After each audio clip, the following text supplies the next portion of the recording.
Italian Football Podcast. Let's do our transfer market rewards and revised Serie A predictions. So, best transfer market in Serie A for the summer. Who you got? Best overall would have to be Roma ahead of Milan. I've got them kind of almost shared, but yeah, Roma. I'm going to go with Roma. Yeah, great. I'm going for Roma as well. No money to spend. In fact, they've made a profit of probably around about 20, and they've brought in some real quality: Lukaku, Aouar, Undika, and Renato Sanchez, and they've maximised what they could do. Worst transfer market in Serie A. It has to be Empoli. It can't be anyone else because they just look weak in every area of the pitch, and you that doesn't bode well. And Paolo Zanetti is a progressive coach, the football he plays. So Empoli, I think, will finish dead last. Honestly, I'm scared for them. Yeah, I'm starting to feel that way as well. I have to be honest. Right, Empoli for me as well. Losing Vicario and losing Vicario and who's the other big name Empoli lost? Parisi. Yeah. Okay, best transfer. Who you got? Best signing. I think. Look, when you sign Kamada, Thuram, these players on a free transfer has to be one of them. But for me, the signing of the summer is Benjamin Pavard. If you take into how much he costs, if you take into how well he will suit that system, that is a statement signing by Inter. That is a statement signing by Inter that says that the project may be frozen, but it's not dead. They have replaced a world-class player with a world-class player. This is someone who comes from Bayern Munich, who Bayern Munich didn't want to let go. And it's the most expensive of the summer in the Serie A, which is more an indictment on the state of the Serie A more than anything else. But he is ready now. He is ready to go in now and start delivering now. Last season, I can't remember which website it was, otherwise I would have linked to it, but I read a really brilliant tactical analysis of how Pavard as a right centre-back in the back three is so good, and how he did it under Nagelsmann, even though Bayern under Nagelsmann weren't exactly brilliant, but how well he actually did there. So for me, he has to be the best transfer. Of course, Reinders, Pulisic, as I've said, in the summer when Pulisic joined, I think he will be the first American player to succeed at a classic big club in Europe, like AC Milan. There's lots of candidates for it. Yeah, you mentioned most of them. Yeah, for me, I'm going to go Reinders or Aouar. I'm going to go for one of those two. Okay, yeah. No, but for me, it has worst to be. Transfer. For me, it's Pavard. It's by far the best one. Yeah. Worst transfer. It's I'm not. It might seem unfair, but these Inter kids out on loan, they do not impress me.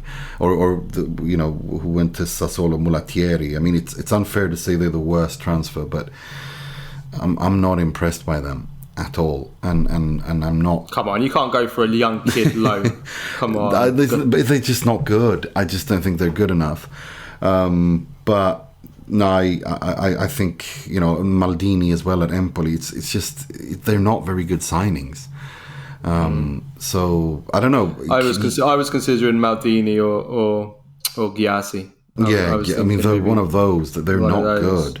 They are not good signings. But could quite easily have a Paredes. Mourinho has. That's what I was. Yeah, but that's exactly. I mean, if you're going to go with loan players, it could be Paredes as well. Well, Paredes is actually a signing. He's you're right. Official signing. You're right. Yeah. No, you know what? I'm going to go with Paredes. I think he's going to flop massively. Yeah, I'm going with that. Okay. I don't understand. All right, then, yeah. Okay, well, I've given you a few. I've given you 3 for me. Right. Okay, let's do the predictions now then. So, who are your revised winners, Scudetto winners? It really is impossible to choose between Inter, Napoli and Milan. But I'm going with, I think Inter will win, I think Napoli will finish second, and I think Milan will finish third, but I don't think it's going to be much between them. We're talking 4 points, 5 points at most. I'm in total agreement. I cannot choose between them, and I almost feel, we're going to talk about Champions League in a minute, I almost feel what happens in the Champions League could actually decide. Make a difference as to who wins it. Because I'm looking at Milan's group of death, and I'm thinking, well, Milan could go out of that group and finish last. They could finish last in that group. They could finish last. I actually think right now I'm feeling like I actually feel quite confident Milan will go through. Just a feeling more than anything else. But I'm thinking if Milan do go out in the group stage, then maybe they're the favourites. Whereas I'm looking at Inter and Napoli, and I'm thinking, well, those two, I'm confident both of them. Well, Inter definitely, and Napoli, I'm pretty confident they will go through their group. So they're going to be stretched definitely into at least into kind of February, March.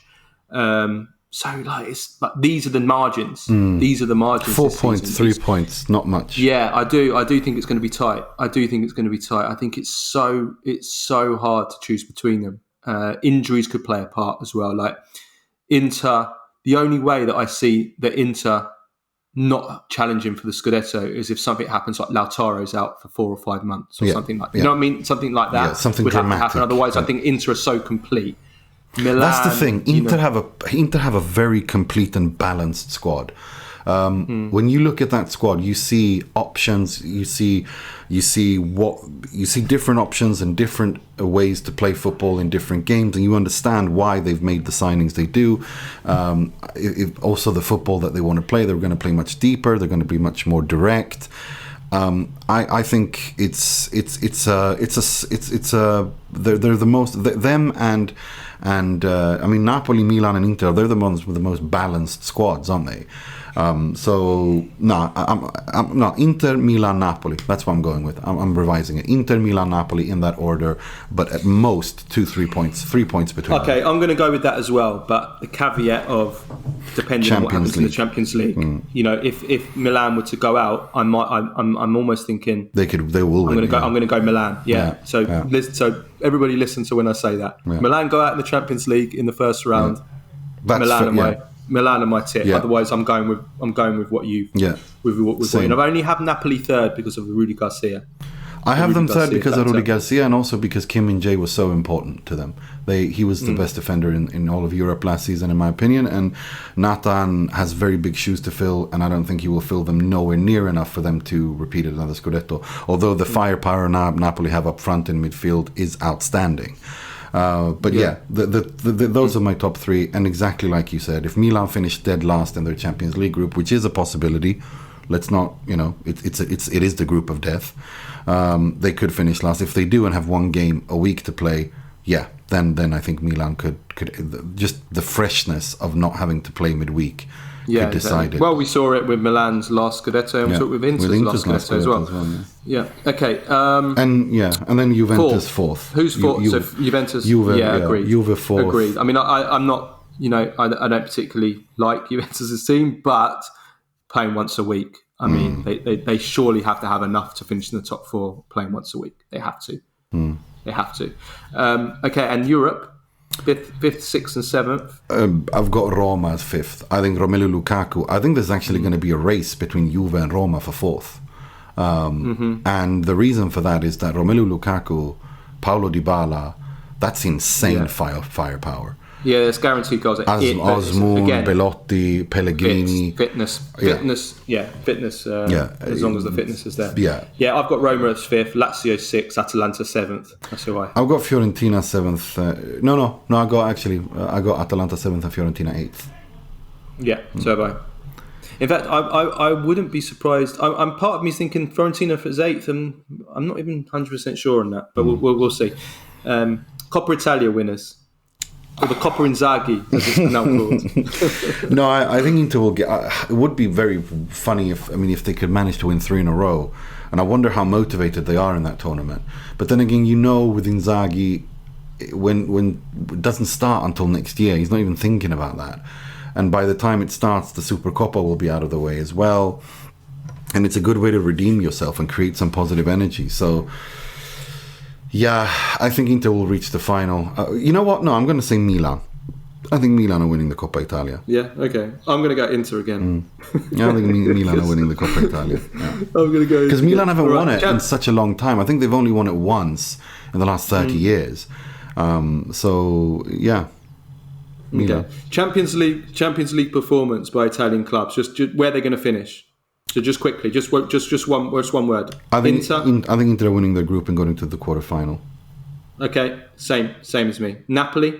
Last 16, second in their group. Agreed. Same here. Milan. Milan, I think, get to the quarterfinal. I think Milan are going to surprise people. I think they're going to finish second in their group and get to the quarterfinal. Yeah, I think they're getting through as well. I think people are going to be surprised by Milan. I think Lazio. Yeah. I'm happy with Lazio's draw. I think they have a good chance to finish second. Lazio. Okay, I'm saying group stage exit, even though they've got a great group. Champions League winners overall. Bayern Munich. Okay. Yeah, Man City or Bayern Munich for me this season. Right, Europa League. Right, we haven't had the draw from Europa League, so let's leave that. We can talk about that again. Overall, Europa League winners. Who you got? Roma. Okay, I'm going for Brighton with the fourth best manager in Europe. This Europa Coach of the Year. Jesus Christ. No comment. Conference League. Conference League. I'm going to go Fiorentina. Going to reach the semis, and I've got Aston Villa to win the competition. Another all-claret final. Aston Villa v Fiorentina. The draw permitting. And yeah, I think Fiorentina will lose again in the final. Okay, relegation. Who's going down? Empoli, Frosinone for sure, and one of Verona and Sassuolo. Oh no, Cagliari. Okay. Verona, Cagliari. You know what? I'm going with Cagliari. I think they're going to be relegated. Yeah, I'm going to change my mind to Cagliari. Having watched them in the first two games of the season, they really lack firepower. Really lack firepower. Although they just bought Petagna, so maybe that could help a little bit. Serie A player of the season and Capocannoniere. It's going to be Victor Osimhen, isn't it? I mean, you can't get away from that. I think he's going to win it, but it's going to be tighter than that. I think Lautaro and Retegui are going to Capocannoniere, yes, but what about Serie A player of the season? I'm agreed on Capocannoniere. I only see Osimhen for that. No, I think it's going to be tight. I think we're going to have quite a few players above 25 goals. I think we might have 2-3 players above that. I think Osimhen, Lautaro, and Retegui will be there. Because I think Retegui is going to have a fantastic season. As for the player of the season, since I have Inter winning, it has to be Lautaro, doesn't it? Inter winning the Serie A, I think, and so I'm going with Lautaro. Yeah, agreed. Yeah, whoever wins the title will come from there. The thing is, this is Lautaro's time to shine. This is really his Inter. He is the symbol of this project. He's the symbol of this Inter. He's just been made captain. It's now or never, Lauti. Like, it's that simple. And I think the maturity, mental maturity that he's shown off the pitch and as well as on it, he's ready to fill those shoes now. He wants to be at Inter. They want to extend his contract and he wants to stay. They're happy. The core is happy. They're happy with the football they're playing. They're happy with their lives, with everything going on. And I think he will fill those shoes. And if he starts to score 25, 30 goals a season, which I'm kind of banking on him doing in order for Inter to win the Serie A, then yes, then the gamble will have paid off.